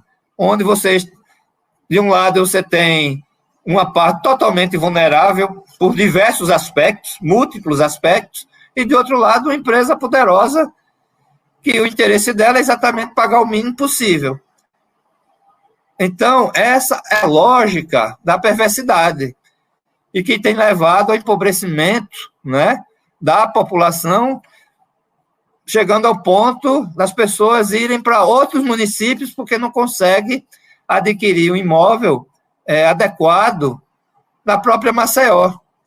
Então, tem que ir para municípios de 30, 40, 50 quilômetros de distância para aí sim comprar algo acessível, porque não tem condições de adquirir em Maceió, porque em razão desse crescimento abrupto, né, de 15 mil casas, de 15 mil imóveis, de 15 mil residências, da noite para o dia, né, de déficit, além do déficit natural que já existe, não só em Maceió, mas em todos os municípios, né, do nosso país, pelo menos dos grandes, houve esse implemento.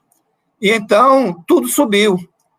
Chegou meses aqui que Maceió foi a capital do país, onde a elevação do valor do imóvel mais cresceu.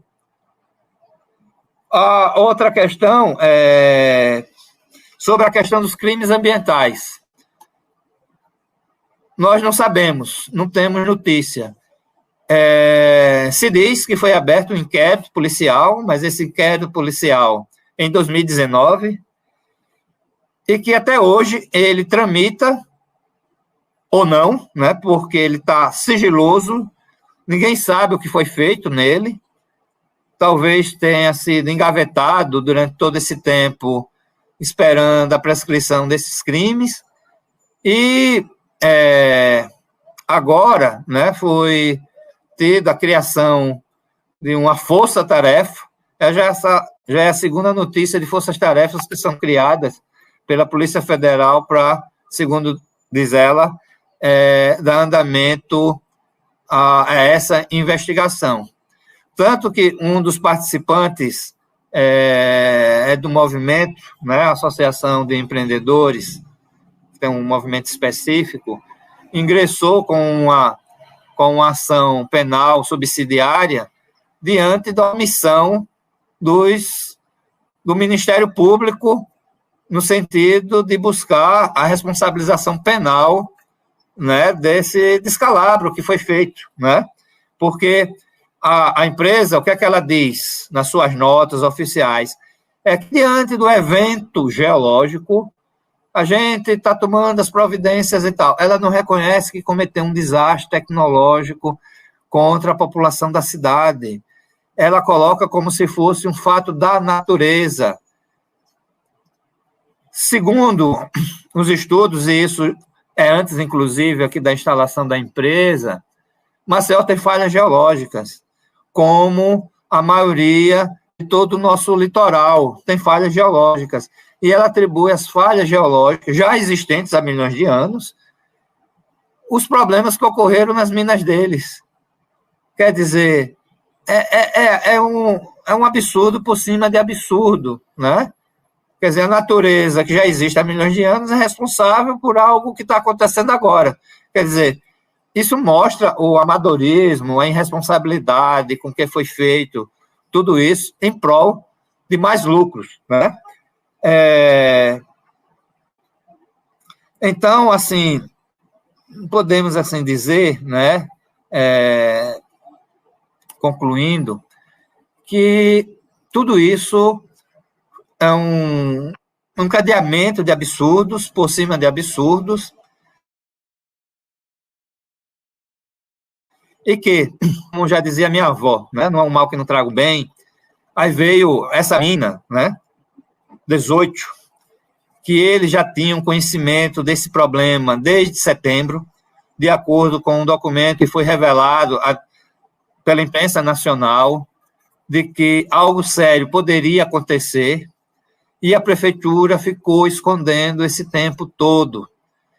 E é exatamente esse afloramento da mina 18 que está permitindo, né, essa repercussão nacional do caso, que é muito importante, porque até então a empresa fazia de tudo para esconder, para colocar só no nível da cidade. E vejam bem, até antes, nem toda a população de Maceió tinha o devido conhecimento do que estava acontecendo.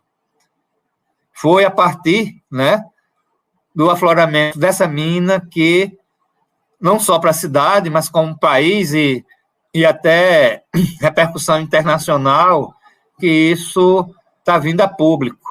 Porque até então tudo isso era escondido, né? Tudo isso era bem camuflado. Perfeito. Nossa, professor Cássio, eu fiquei até assim sentindo, sabe, uma angústia aqui, porque, olha, realmente a palavra que o senhor usou é perfeita para o caso. Nós estamos falando de uma perversidade, não é? Uma perversidade, porque diante do desespero do povo, com essa situação de perder tudo, ainda essa violência, essa humilhação, esse desrespeito para tirar as pessoas de casa de madrugada, sem o mínimo respeito, dignidade. Olha, eu nem sei o que dizer, viu? Eu nem sei o que dizer. Mas isso não pode ficar assim. Eu acho que, nesse caso, nós podemos inaugurar a fatura da dívida ecológica que a gente tanto vem investigando e tentando alavancar essa luta, né? Porque nós somos tão poucos para fazer tanta coisa.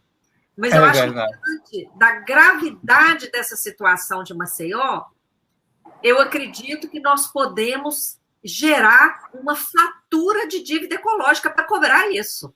É claro que a vida, né, das pessoas não tem preço, todos esses danos morais, né, esses suicídios que aconteceram, esses danos à saúde, com essa questão aí de adoecimento, o professor Menezes falou do adoecimento mental, emocional, de tanta gente, essas coisas não têm preço.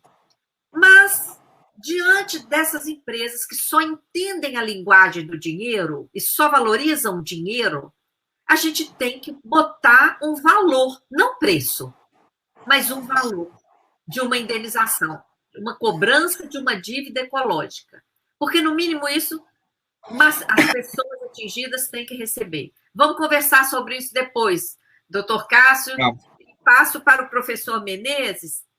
Acrescentando, professor Menezes, mais uma pergunta que chegou aqui, da professora Fátima Pinel, lá da Universidade Fluminense, que pergunta se vocês estão pesquisando as similaridades entre aquele incêndio que aconteceu em Avaí e em Maceió, com a questão da especulação imobiliária.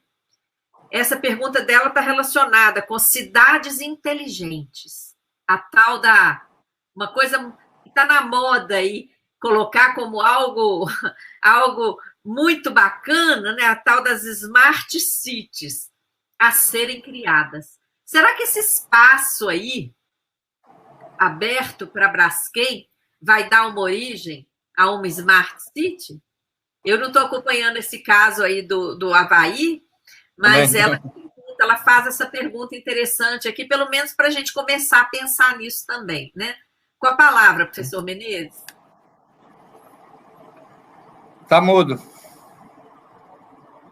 Peraí. Está mudo.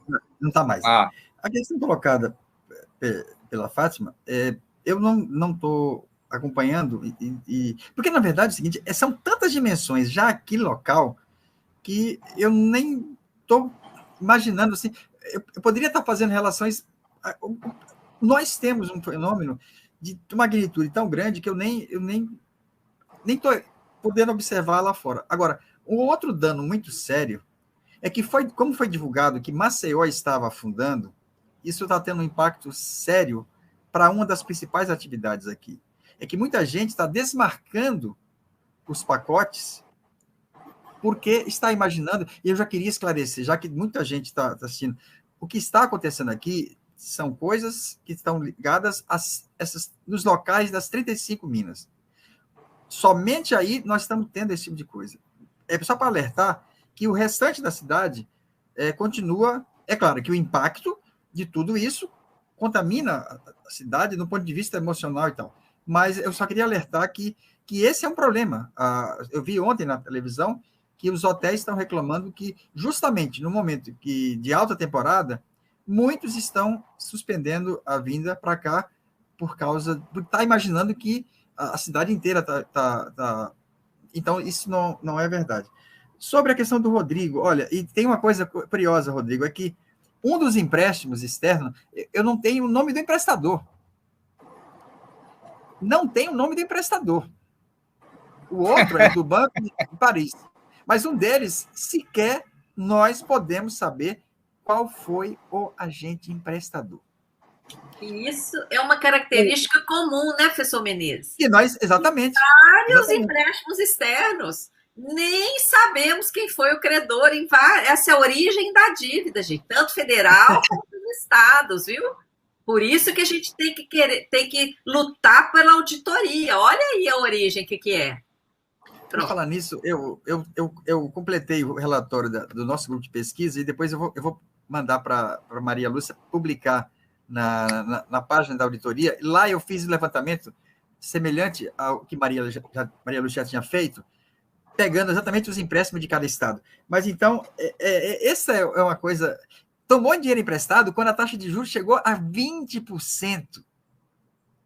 Ninguém teve a mínima responsabilidade de fazer o empréstimo no momento agudo da crise dos Estados Unidos. Ou seja, para recuperar o dólar, para combater a inflação, para todo o pacote, eles elevaram a taxa a 20%. E Alagoas tomou dinheiro emprestado justamente quando era a taxa mais elevada. Então, isso aí bom, vamos lá. Dívidas, já foi falar de dívida. A Sabesp. Olha, não é só a Sabesp. Na verdade, se nós formos ver, está relacionado a outra pergunta. Eu fiz um estudo há um tempo atrás, lá do BEMAT, Mato Grosso, e na verdade, não só do BEMAT. A maior parte das empresas estatais que foram privatizadas, elas tiveram as suas dívidas assumidas pelo Estado, isso foi o Produban, isso foi... e depois repassaram para o setor privado apenas a parte dita saneada. Imagina. Eu acredito que aqui deve ter acontecido com a CEAL. A dívida fica com o Estado. E vende por 50 mil, e depois o outro braço do Estado, no caso o BNDES, libera 520 milhões. Que é isso? Como é possível? O Lehman, segundo o Sindicato dos Urbanitários, foi esse grupo que comprou essas empresas. É o mesmo que comprou a Eletrobras. E é o mesmo que é responsável pelo prejuízo de 40 bilhões das americanas. Olha só que coisa interessante. Eles vêm para cá, nunca souberam o que é a empresa de água e de energia para comprar, não usam o dinheiro deles, porque eles usam o dinheiro estatal, e, ao mesmo tempo, são esses que ficam como se fossem eles os bons gestores. E, na verdade, como gestor de uma empresa como as Casas Americanas, tem 40 bilhões de dívida. E, ao mesmo tempo, essa mesma pessoa é que tem um papel por trás da BNCC. A reestruturação educacional é essa pessoa que está assessorando as políticas educacionais. Olha só que coisa impressionante. Ele compra uma empresa por 50 mil, pega depois empréstimo do Estado, a taxa de juros subsidiada, e depois ele compra a Eletrobras e ele não é capaz de ser eficaz na gestão privada da empresa que ele tinha, que é a americana. Então, como é possível, na gestão da americana, ele gera uma dívida de 40 bilhões? E esse mesmo vem, segundo os urbanitários, ser o brilhante gestor que compra barato, pega dinheiro estatal. Bom, a Sabesp é mais um caso. Porque todas as empresas, elas eram rentáveis. Agora, ninguém quis entrar no papel da Sabesp quando não tinha água. Ninguém quis entrar no papel da geradora de energia quando não tinha energia. Ninguém quis entrar, porque o capital privado só entra para ganhar. Capital privado não assume risco. Isso é histórico no Brasil. Bom, aí a privatização, eu já falei, as estatais, eu já falei também, repassam parte como a Fátima, é um tema que eu não trabalhei ainda, parte para os... o dinheiro, os 1,7 bilhão, não está sendo direcionado para nada. Aliás, comprou-se um hospital do coração por 260 milhões e que o restante não há nenhuma aplicação. Aí é que está. Espera, se você pega 1,7 bilhão, gasta 260, que eu também acho um absurdo, e por que você vai fazer mais empréstimo ainda? Espera aí, olha, são determinadas coisas que quando a gente está na academia, a gente tem uma... É normal a gente cobrar uma coerência. Mas aqui parece que não tem. Parece-me que eles fazem o que eles bem entendem e apostam que nós não vamos observar. Então, é isso que está acontecendo. Para agravar mais ainda, nós vamos fazer empréstimos externos. Ou seja, se o dólar subir, aumenta a dívida. Foi esse o problema que levou ao colapso. Quando a taxa de juros subiu nos Estados Unidos, a taxa era flutuante, e isso colocou em xeque as unidades federativas. Exatamente isso. É o crime perfeito. É o crime perfeito. Por quê? O enriquecimento privado, nada foi abalado. E veja bem, eles estão importando salgema do Chile. Aí você tem uma ideia exatamente da dimensão do capital estatal que foi feito para essa empresa existir. Porque não houve nenhuma ampliação de nada. Eles continuam com a mesma capacidade. Essa empresa tem uma área dita verde que é gigantesca.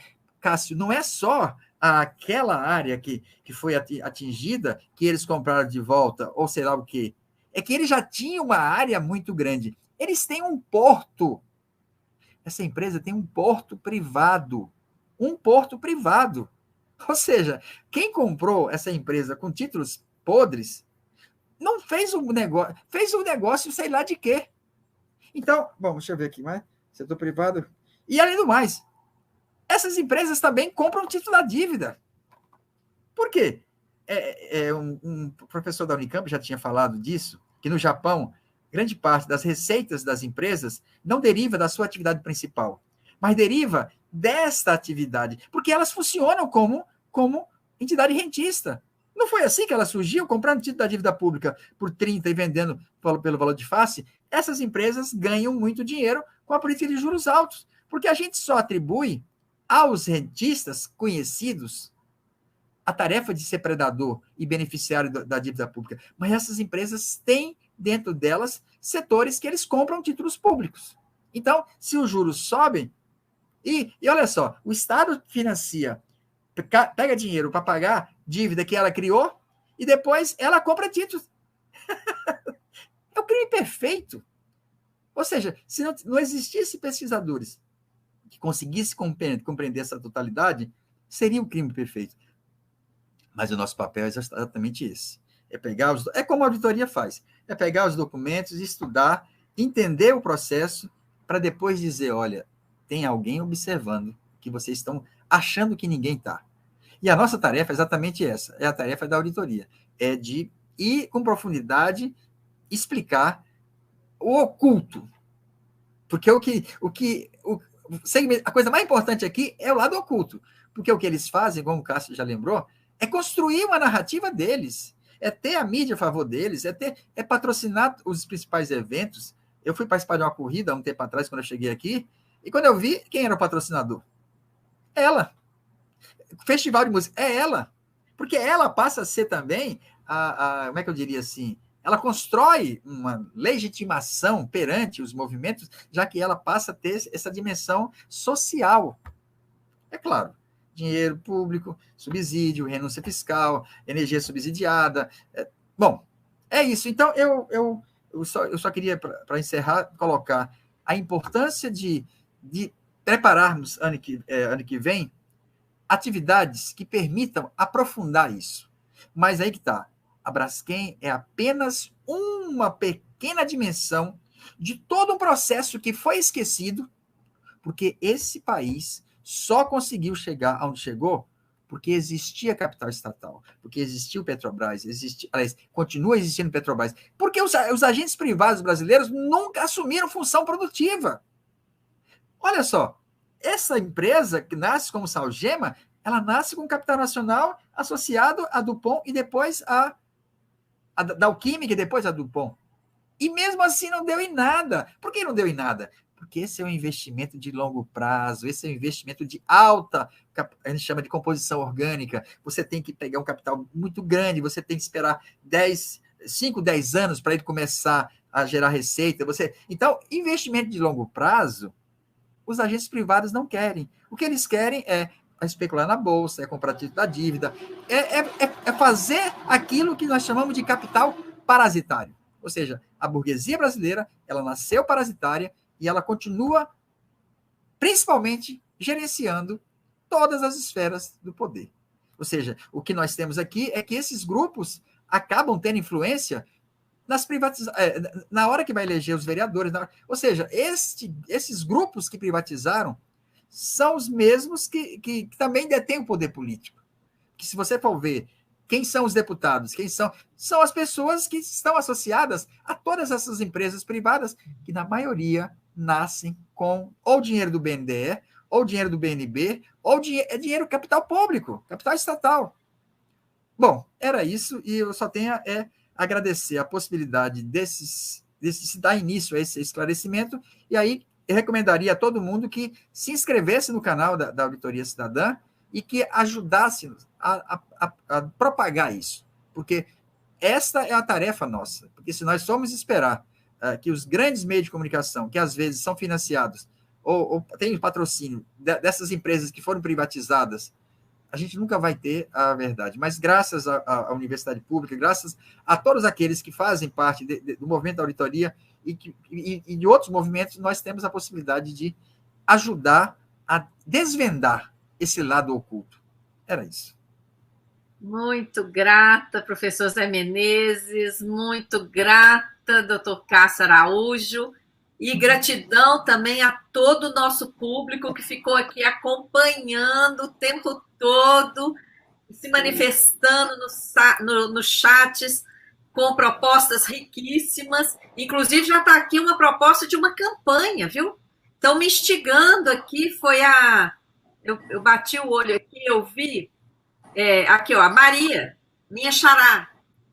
Não, a Rô Maria, coloca. Vamos fazer uma campanha. Vamos pensar nisso, tá? Lançar a fatura da dívida ecológica, divulgar tudo que o movimento dos atingidos por esses crimes cometidos pela Braskem, porque não foi um crime só, não, gente. É uma sucessão de crimes, desde aquela ameaça de morte lá atrás, quando foi dado parecer negativo, né? E ali já teve uma ameaça de morte, ali já foi um crime. Ameaça de morte é crime. E daí vem essa sucessão de crimes, e com essa sucessão aí de perversidades, de desrespeitos e benesses, né? E o Estado ali dando benesses, dando todo apoio. Por quê?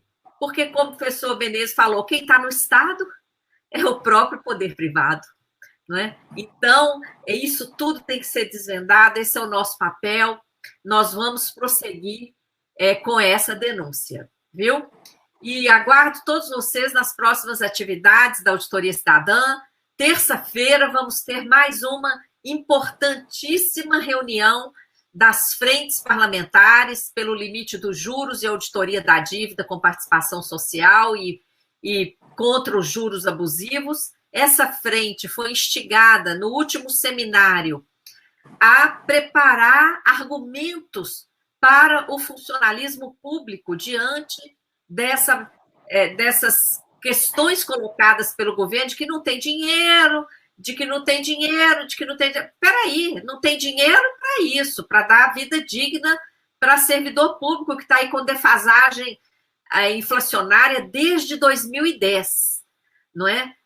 Acompanhem a nossa reunião terça-feira de manhã e na semana seguinte a última live do ano, um balanço das nossas lives aí durante o ano, viu? Vamos fazer na última live, que vai ser dia 18, na segunda-feira, dia 18, vai ser a nossa última live desse ano, tá? Porque a segunda-feira seguinte já é Natal, não é? E então, agradeço imensamente, professor Zé Menezes, doutor Cássio, equipe da Auditoria Cidadã, todas as pessoas que nos acompanharam aqui o tempo todo e que vão assistir depois. Apoiem e sigam a Auditoria Cidadã da Dívida. Um forte abraço, boa noite para todas e todos. A Auditoria Cidadã da Dívida é uma associação sem fins lucrativos e precisamos do seu apoio para produzir e divulgar o nosso material. Então, deixe seu like, compartilhe, comente, se inscreva no nosso canal, é grátis. E se você quiser e puder, doe através do Pix 12 537 204 000145. Agradecemos a todos pelo apoio e vamos juntos pela Auditoria da Dívida já!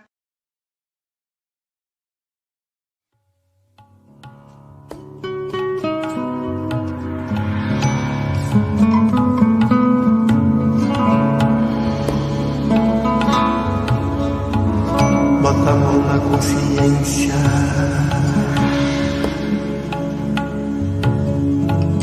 Bota a mão na consciência.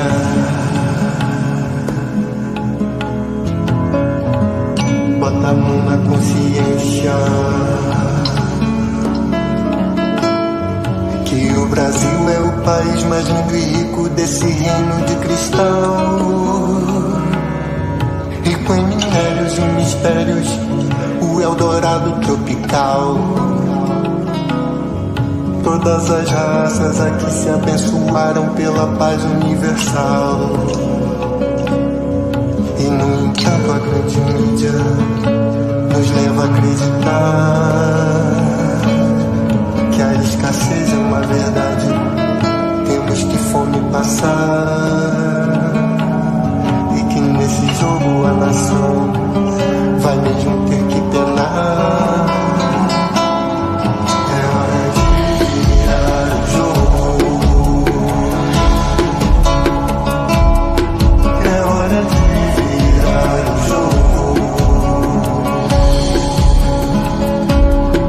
é hora de virar o jogo. E se tocar as políticas suicidas do Banco Central vão acabar nos levando pro buraco, a uma tragédia nacional. E não se pode calar e assistir em choque à destruição. Irmã, irmão, todos juntos com carinho no caminho da união. Inaceitável que unicamente os bancos tenham lucros de trilhões. É um modelo econômico que ferra nossa nação. Bota a mão na consciência,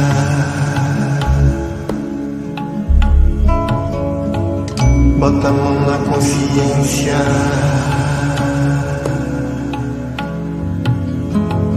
bota a mão na consciência.